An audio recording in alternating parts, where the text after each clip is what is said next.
जाले के जो 2 बार के विधायक हैं और तीसरी बार के प्रत्याशी जीवेश कुमार जाले विधानसभा के, ये अपने टक्कर के किसको मानते हैं? महागठबंधन जाले में तीसरे नंबर पर रहे, ये बात मैंने कही और मैं इस पर आज भी कायम हूँ। और जब रिजल्ट 14 को आएगा तो आप देख लीजिएगा कि महागठबंधन जाले में तीसरे नंबर पर रहेगा।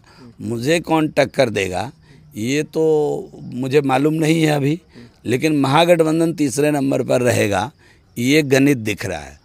और जहाँ तक एनडीए को टक्कर देने का सवाल है तो इस समय एनडीए को जाले में किसी से टक्कर नहीं है। अब नंबर का सवाल है तो कोई न कोई तो रहेगा ही 2 नंबर में, कोई न कोई तो रहेगा ही 3 नंबर में। दूसरा तीसरा का लड़ाई है? नहीं, मैं बिल्कुल सही बात है, पहला नंबर का लड़ाई नहीं है ही नहीं। आप ये बात 14 को पता करिएगा, आप ज़रूर मिलिएगा हमसे। 14 तारीख को जब रिजल्ट आ जाएगा तो मैं आपको विनती करता हूँ कि आप ज़रूर मिलिएगा हमसे और इस संदर्भ को कोट करके हमको भी याद दिलाइएगा जो हम आपको क्या कह रहे हैं।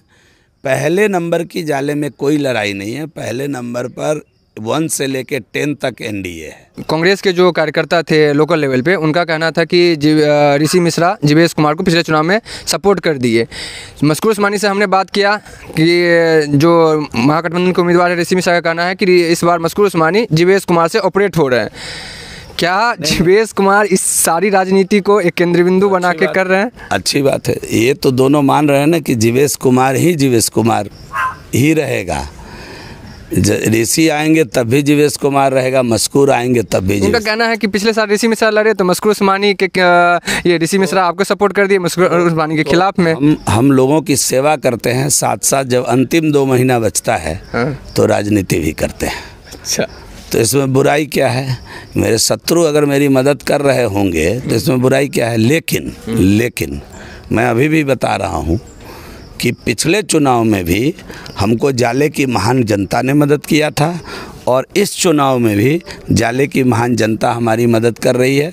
इसके सिवा कोई, और परमपिता परमेश्वर की कृपा से जाले की महान जनता मदद कर रही है, इसके सिवा हम किसी से मदद नहीं ले रहे हैं। जीवेश कुमार अगर जीत के तीसरी बार जाते हैं तो कैबिनेट में कहाँ देखते हैं? उप मुख्यमंत्री के दावेदार के तौर पे समर्थक कह रहे हैं, अपने आप को आप कहाँ देख रहे हैं? मुझे मालूम नहीं है, लेकिन मुझे इतना पता है कि अगर नहीं है इसमें, जो आप बोले अगर जीत कर जाते हैं, अगर नहीं है, अगर मगर की गुंजाइश जाले में नहीं है। यही तो ऋषि मिश्रा कह रहे हैं कि उनका ओवर कॉन्फिडेंस है। जीवेश कुमार, यही तो जाले की महान जनता पर कॉन्फिडेंस है हमको। ऋषि मिश्रा को अपने पर कॉन्फिडेंस है, अपने खानदान पर कॉन्फिडेंस है। उनके पिताजी जो यहाँ से 3 बार माननीय विजय कुमार मिश्र जी, आदरणीय विजय कुमार मिश्र जी 3 बार यहाँ से एमएलए रहे, बुजुर्ग हो गए हैं, काफ़ी बूढ़े हैं, चलने में भी दिक्कत होती है, फिर भी घूम रहे हैं। फिर भी पुत्र मोह में आकर के, पुत्र मोह का इतिहास बहुत लंबा है। पुत्र मोह में महाभारत हो गया, धृतराष्ट्र ने महाभारत करा दिया, तो पुत्र मोह में इस स्थिति में वो घूम रहे हैं। हमारा माई बाप तो जाले की महान जनता है, हमारे पिताजी तो 10 साल की उम्र में चले गए दुनिया से हमको छोड़ करके, और जब 15 साल का हुआ तो माताजी चली गई छोड़ करके। तो हमने अपना माता पिता जाले की अभिभावकों को माना है, तो हमारे लिए तो जाले के इतने अभिभावक घूम रहे हैं। तो एक पिता के घूमने पर अगर उनको लग रहा है कि हम चुनाव जीत सकते हैं, तो हमारे तो इतने अभिभावक घूम रहे हैं जाले में, तो हमको कॉन्फिडेंस क्यों ना हो? मुझे बता दीजिए आप। तो मुख्यमंत्री मंत्री के सवाल पे आपने जवाब नहीं मुझे मालूम नहीं है, ये पार्टी का काम है। हमको जाले की महान जनता से निवेदन है कि वो प्रचंड बहुमत के साथ जिताकर हमको भेजें यहाँ का प्रतिनिधित्व करने के लिए तीसरी बार। बाकी काम पार्टी का है, बाकी